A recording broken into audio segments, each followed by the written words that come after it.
Hello and welcome to Press X, and now the second of our chitty chats about E3.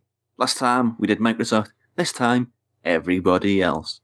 Well, we In say the console space, anyway. Yeah, I was going to say in the console space. So I think we have to kick off with some sort of time sequence. So Bethesda, shall we start with them? Well, I think EA were first. We're EA first. I'll be honest. Yeah, and I think it was like a 30-minute live stream. EA's Lots of Apex Legends stuff. There was a FIFA trailer. That's it. Move on. What next? Yeah, the weird thing is, the weird thing is, EA's one was more like a Nintendo Direct than it was anything else. Yeah, but the thing about Nintendo Direct is Nintendo have things to announce. Yeah, well, EA says, "Oh, here's the latest iteration of all your favorite sports franchises." Yeah, and that was basically it. I'll be honest, I didn't like the host for the EA one. Well, it seems like it's the latest. You know, if you've not listened to some of the other stuff that we did, and we had a podcast, the Geek Show, and on our podcast we talk about how China is doing some weird things with newsreaders and AIs reading the news. Yes. Whereas in this video, you could tell me it was an AI who was doing EA announcements, and I wouldn't bat an eyelid. Well, I mean, all of the hosts seem to have that fake positivity and energy. Yeah, but we're not reviewing them. We're talking about games. Yeah, I know, but it just felt like when I was watching it, you could see like the smile never reached the eyes, and it was highly disturbing. Yeah, why do they still do games? Because all they really care about is the money. They don't care about the games. Yeah, but I mean, aside from the sports games, there wasn't anything of note. Well, even the sports games. Apex Legends, like a new set of stuff for Apex Legends, but that's it. Yeah, and I'll be honest, was it even worth having a conference for that? No, and there was it announced in the EA conference, the new Star Wars game? Yeah, it was, wasn't it? Because it was by the studio Respawn, who were genuinely excellent, who did the very, very, very underrated Titanfall 2. Yeah, well, I have to admit, the Star Wars game Jedi Fallen Order, is it? Yes. Okay, I have to admit, it looks interesting, okay, as a Star Wars game. New character, new setup, everything like that. Fine. I'm all for adding to the Star Wars mythology. That's fine by me. But I can't get away from the fact that it's basically just another Common or Garden Star Wars game. Yeah, they could do so much more. Yeah, and that is the one big downside. See, one of my biggest problems with the way they make Star Wars games, they keep trying to make Battlefront 2 over and over again. And every other, I mean, there's no guarantee this one's even going to come out because they've started with so many Star Wars games and cancelled so many Star Wars games. Yeah, I mean, the most famous, I've forgotten the name of it. You remember the one that was a stalled project, but everyone really wanted it to happen. Yeah, I remember. Like 1412 or something like that. Yeah, it was something like that. What I would love is for them to really build on the whole Star Wars thing. I mean, they had like Jedi Knight, Jedi Academy, yeah, back in the day.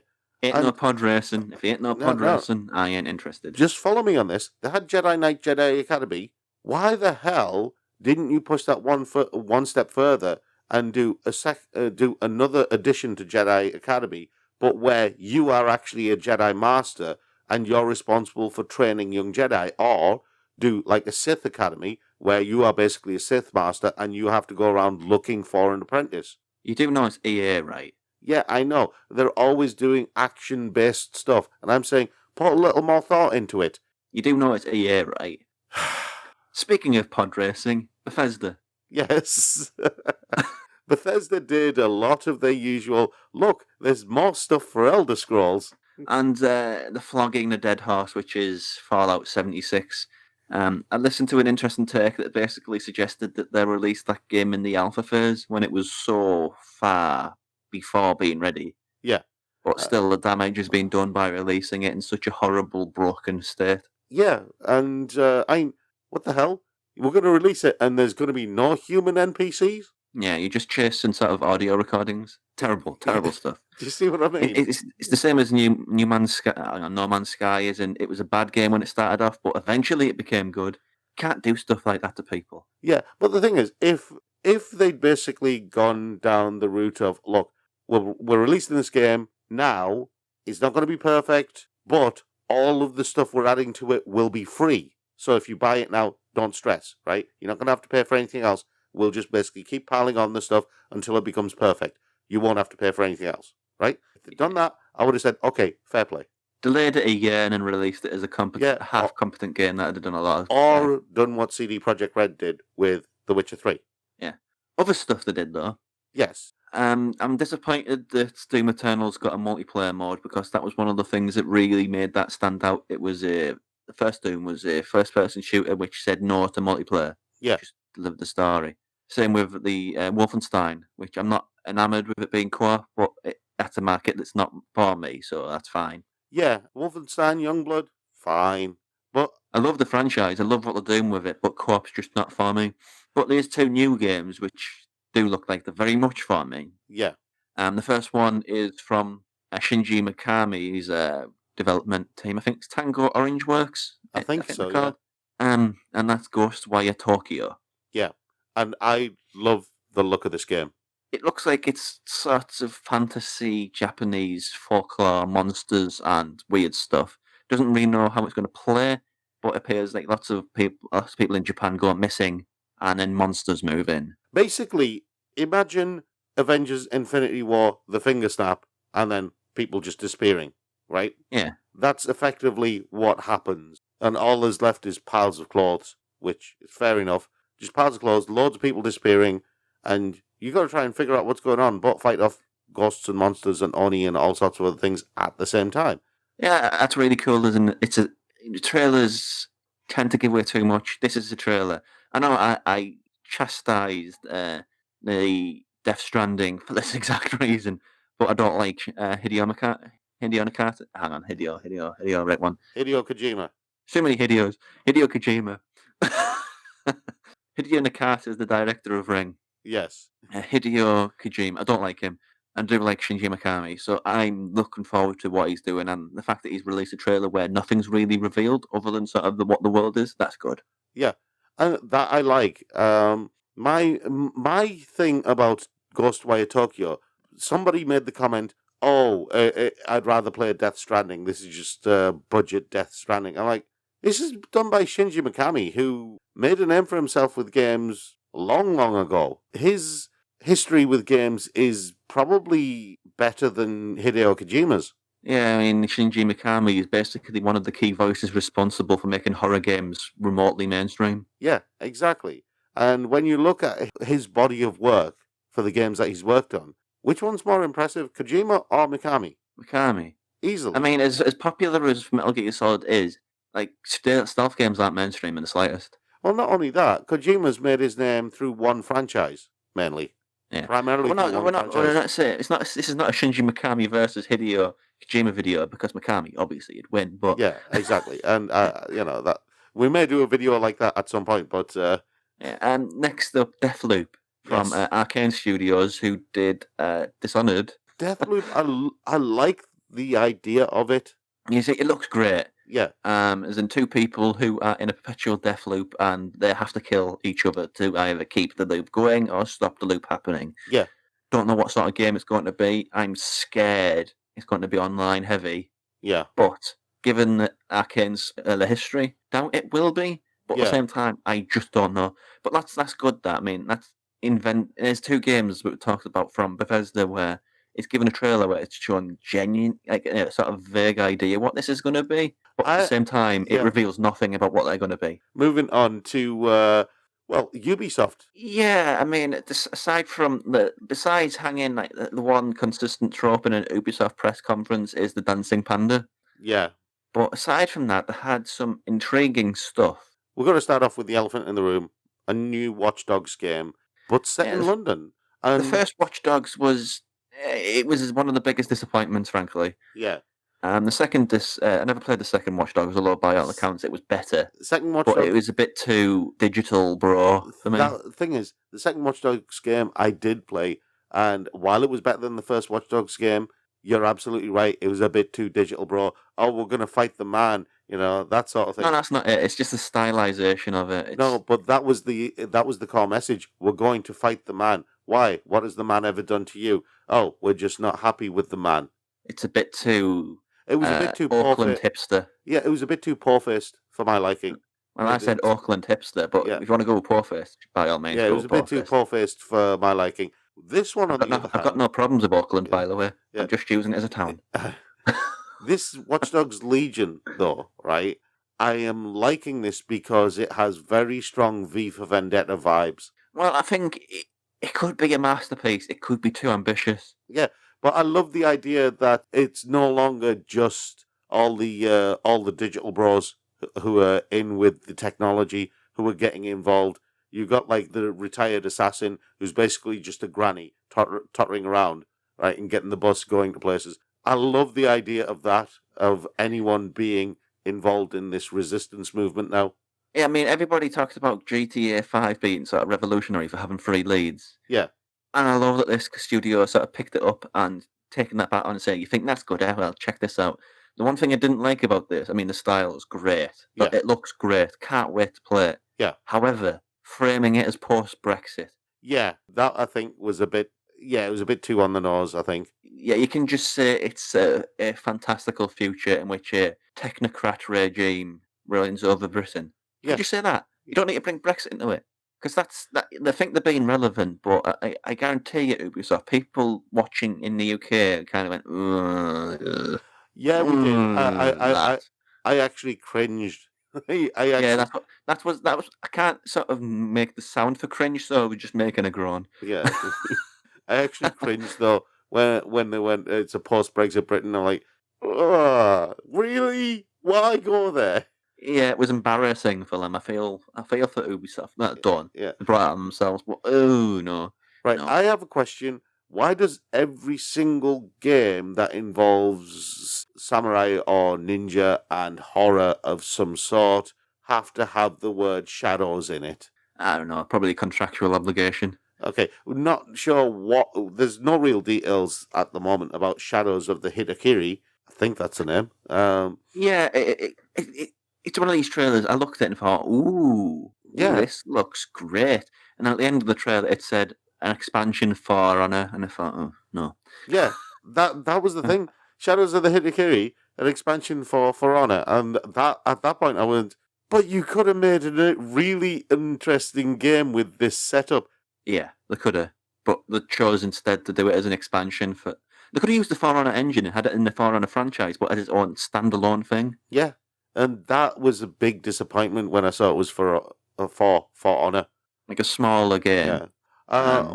I mean, one that did catch my attention, because I'll be honest, ever since Speedball, I've liked the whole future sports type thing. You know, you're talking about Roller Champions, and it's not Speedball; it's Roller Derby. I know it's Roller Derby, but it's not Roller Derby as we know it. Okay. Oh, it's fantasy-ified Roller Derby. It's a more sci-fi version of Roller Derby. Because as I noticed, a lot of the competitors had like one robotic or cybernetic arm. Exactly, and so it was a bit more of the Roller Derby that you'd see in the Battle Angel Alita movie. Because I refuse to call it Alita looks Battle fantastic. Angel. You know, because you can play the same sports games over and over and over again, but at the end of the day, you're just playing the same thing over and over and over again. So having like a new sport that does a new thing. I mean, Roller Derby is one of the sort of the big new breakout sports. I saw so many people, so many comments, just dissing Ubisoft for having a sports game. I'm like, why the hell not? And then people believe themselves to be some sort of gatekeepers where if you do sports games, they're not real games. Can I just point out, you're not gatekeeping anything, except maybe the lavatory. Yeah, I don't know what you're getting at with that. But games doesn't need a gatekeeper. It doesn't need any gatekeepers. No, it doesn't. It doesn't need anybody to protect it. I'm sure these companies are big enough and strong enough and have enough lawyers to basically protect themselves. But with all those people are doing, are being insufferable hipsters. Do you know what I love about this Roller Champions game? What I absolutely love about it. Number one, the aesthetic. Number two, the fact that it's roller derby or futuristic roller derby. And number three, and I really hope this actually does happen. I said it to you before. I would love to see many more sports from all over the world having video games. Right? Well, there's so many sports. There's so many sports, and there's so many odd sports as well. You know, and they never get a video game because nobody wants to do them. Nobody thinks that they're going to sell. Nobody wants to try them. Even as indie games, they don't get any attention, right? And I would love for Roller Champions to kind of just nudge that door open a bit and say, look, there's a whole wealth of sports games that are really fun and really interesting that aren't Madden or NHL or FIFA or PES or whatever. It just looks fun. How can people be angry about a game that looks so fun? Yeah, exactly. You really got to wake up and look at yourself in the mirror if you're angry that a company would make a fun game. Yeah, and then they ended with Gods and Monsters, which really it only got my attention for the actual audio rather than the video, because the video didn't give us any information about the game. But the audio... It looked like Breath of the Wild, but from the developers of Assassin's Creed Odyssey, I think it was. It was very cartoony as well. But, I mean, just the whole thing... See, I have a sneaking suspicion it's going to be a God simulator, right? I don't know what it is. It was like 20 seconds long. There's really nothing you can take from it. That's what I'm saying. From the audio, from the words that were said on the video, when people need help, they turn to the gods. When the gods need help, they turn to you. That made me think this is going to be a God simulator. Something like Populous or Black and White, something like that, right? Maybe. That's basically what I'm thinking. Anyway, moving on to Squeenix. Final Fantasy VII looks average, doesn't it? Well, they set a release date, and it's not going to be one game. They're going to break it up into episodes or whatnot. I don't know. It looks fantastic. The graphics look absolutely fantastic. Yeah. But I don't like this sort of MMO-like gameplay. I prefer my RPG to be turn-based. But some people would say, you're being a hipster, Rob, for turn-based. I'm being a traditionalist. You're being you are the conservative gamer. I'm a conservative gamer because no, you can't really. It's just all flash and fizzle and sizzle, isn't it? Yeah, but there's no substance to those sorts of games. I mean, I liked Final Fantasy 15 enough, but the thing about Final Fantasy 7, right?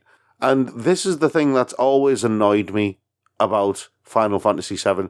Number one, the game is not as great as people think. Okay, the story is not as great as people think. It's just, there's so many people who are enamored with Final Fantasy VII because they think it is, but the story isn't the best. And the one... It's thematically people like it, and also because it's people's first. Yeah, it's people's first. That's why they love it so much. But the one that actually cemented their relationship with Final Fantasy was Final Fantasy VIII. Which I think is the better game. It is a better game. It's a much more straightforward game. The story makes a lot more sense. He's got a gunblade. Yeah, how can you not like that? Here's the thing. If it was me, right? If it was me, because Final Fantasy VII has had so many games built around it. There was Crisis Core. There was that first-person shooter where you play the role of Vincent and Yuffie. There was Advent Children, the film that was made for Final Fantasy VII. And then you had all sorts of other stuff. And there's so much stuff around Final Fantasy VII. And Final Fantasy VIII, the game that actually cemented people's relationships with the franchise, is just off to one side going, what am I, chopped liver? When do I get attention? And they did actually give it some attention with a remastered edition. Was Final Fantasy IX the one with Zidane and all those weird-looking things? Yeah. That one was better too. Yeah. And this is the thing. Final Fantasy VII isn't the best of the bunch. It's the one that was a lot of people's first. And as they say, you never forget your first. Right, Outriders. I am not sure about Outriders. It's from a Polish company, and it's great that Polish gaming is getting a real...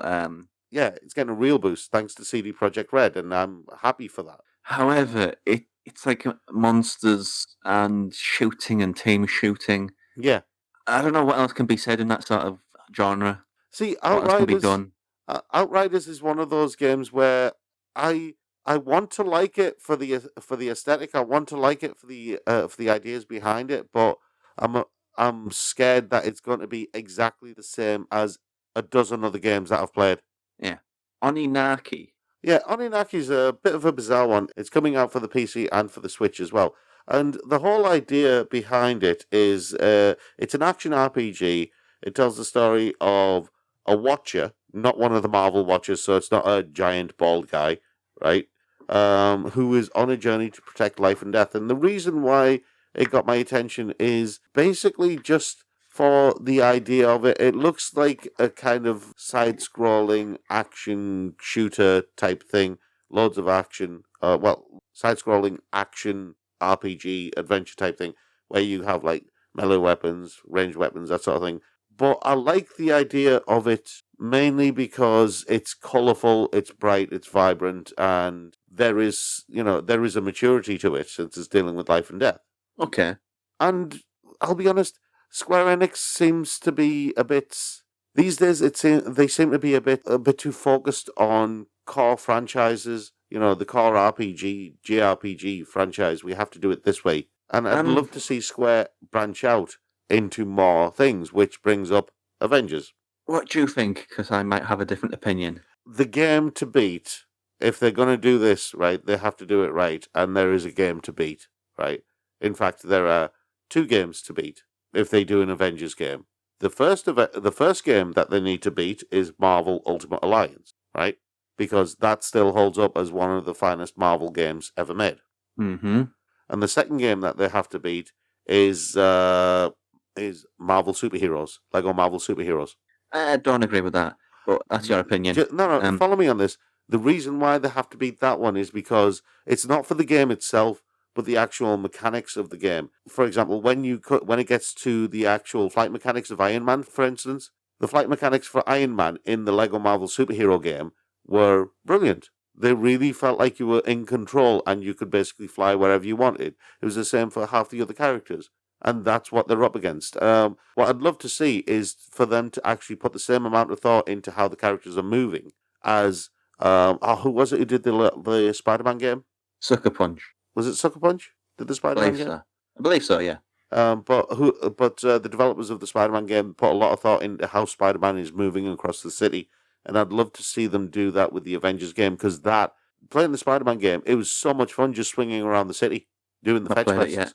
But it's positioned as a sort of Destiny, or a Anthem-style game, or Division, or something like that, where it's going to be online and team-based and long-term sort of thing. Yeah. I don't like that sort of game, because I'm not invested in the universe or the characters in any way, because the game themselves are so weak when it comes to the narrative and the world building. Yeah. Whereas with this, I'm invested in the characters and I'm invested in that world, so I'm much more interested and anxious to play it. Yeah, it's Insomniac Games did the Spider-Man games. It was either Insomniac or Sucker Punch. Yeah. But yeah, I agree. I'm heavily invested in the Marvel Universe in terms of the comic books and the movies. A lot more invested than most people since I do the comic book show as well. And so, for me, it's a big thing about how the characters move. I'm interested in what characters they are, because if it's just Iron Man, Thor, Captain America, Hulk, and Black Widow... Well, Captain America won't be in it. He's apparently dead. Eh? He's apparently dead, isn't he? Dead, in actual words. Yes. Well, dead as much as dead can mean in a Marvel comic or movie or game. He's just going to be like trapped in time or in subspace or something like that going, let me out. He's dead, but he got better. That's how Marvel usually operate. Yeah, that is exactly how Marvel operate. So that leaves, lastly, Nintendo. Yeah, it does. I'll be honest, some of these ones for Nintendo, they were announced before E3, so stuff like Fire Emblem, Three Houses, and Trials of Mana, and stuff like that, they were already announced. We already knew they were coming.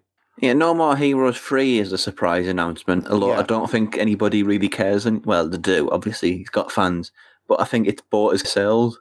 Yeah, No More Heroes 3 is one of those ones that, it was a surprise one, but a bigger surprise for me was Panzer Dragoon. Yeah, that came out of left field. It was great at the time, but I think it's shown its age, the sort of style of game that is. Yeah. A couple of others. There was the Contra Rogue Corps, or Rogue Corps, however you pronounce that word. That one got my attention because it's Contra for a start, and you've got a group of misfits. And it was a very kind of Borderlands-y type game. But hopefully better than yeah. There was that Daemon Ex Machina, which to me looked a lot like Zone of the Enders. It did. A bit more anime than Zone of the Enders. I know Zone of the Enders is plenty anime. I was going to say, it's like ridiculously anime as Zone of the Enders. It's very lacking in colour and dynamic range and whatever. It's just lots of blacks and dark blues. Which is why it reminded me of the first Zone of the Enders game. Whereas that seemed to have colour, Demon Ex Machina had Yeah. colour. More than 2 as well. Yeah, well, it had the oranges and stuff like that. Initially, when I looked at it, I thought it was going to be Zone of the Ender's second runner. And last up is Astral Chain. Which, again, is a very so anime it hurts type game. In terms of the base concept, you are connected to something with an astral chain, which allows you to move and conduct combat in certain ways. And do you know the weird thing, right? I was getting very strong Final Fantasy 15 vibes from the combat. Well, maybe. I mean, it seemed to be doing what Nier Automata did in the sense of it changing what type of gameplay it had, depending on the level. I think that's something that we'll see a lot more of in future games, what Nier Automata did. I hope so. Because it does add to the game. It doesn't really detract unless it's done badly. Just as long as there's none of the creepy fan service of the Nier Automata. Yeah, we could do without that. After all the conferences and stuff like that, there is like the show floor, and there were some other things that got our attention. Control looks fabulous. Can't wait for that to be released. Although I will say it is basically just another Star Wars Jedi game. Couldn't care less. It's the story that these studios are known for. Yeah, it's the story that you're playing it for. But in terms of the actual gameplay, it's a Star Wars Jedi game just in casual clothes. You know, it's casual Friday. Casual Friday Star Wars, I'm going to call it. Sure, Rob. Sure. Oddworld Soulstorm. That was odd. Well, it was a surprising announcement. Yeah, I am all for more Oddworld. I don't know how do you feel about Oddworld? I love the whole idea of Oddworld from the get go. I love Oddworld, Abe's Odyssey, and Abe's Exodus. I loved Stranger's Wrath. I loved Munch's Odyssey, and I loved the remake of Abe's Odyssey as well. Well, I'm looking forward to it, but I think it needs to move the gameplay forward in interesting ways rather than just being, it was good before, it's good again. Yeah, I agree with you on that. I do think they need to move the gameplay forward in interesting ways. One that was a surprise for me, one that may please fans of 2D fighters, was Samurai Shodown, which in Japan is called Samurai Spirits, if I remember rightly. But that was a surprise because that's been off the radar for a long time. I'm not sold because it's a 2D fighter, and I'm the least interested person in them. I mean, it's been a long time since the last Samurai Shodown game. The last actual Samurai Shodown game was Edge of Destiny in 2008. And then they did like the Anthology Collection in 2009 for the PSP and the PS2. And that was it. And it's been off the radar for 10 years. It's a long time. Yeah, for a 2D beat-em-up, usually they bring them back after a bit, don't they? But anyway, bring back Onimusha. That's my hint. That's my lesson from that. Yeah. Anyway, there were a few others that got our attention. Scavengers looks interesting. Creatures in the Well. It's got art and design inspired by Mike Mignola, and that immediately, I'm looking at that and going, okay, I want to have a look at this game in more detail because Mike Mignola, Hellboy, I'm a big fan. Journey to the Savage Planet. That looked a lot of fun. Odd title. Yeah, it's an odd title, but I have to say, you remember with the Microsoft conference we mentioned The Outer Worlds? Yes. Journey to the Savage Planet is more the type of game that I'd play than The Outer Worlds. Well, that's fine. Not everybody can like everything. There was more trying. The fourth trying game. How many more trying games do we need? All of them. I will admit, the trying games are colourful and they look like a lot of fun. And at some point, I will get around playing them.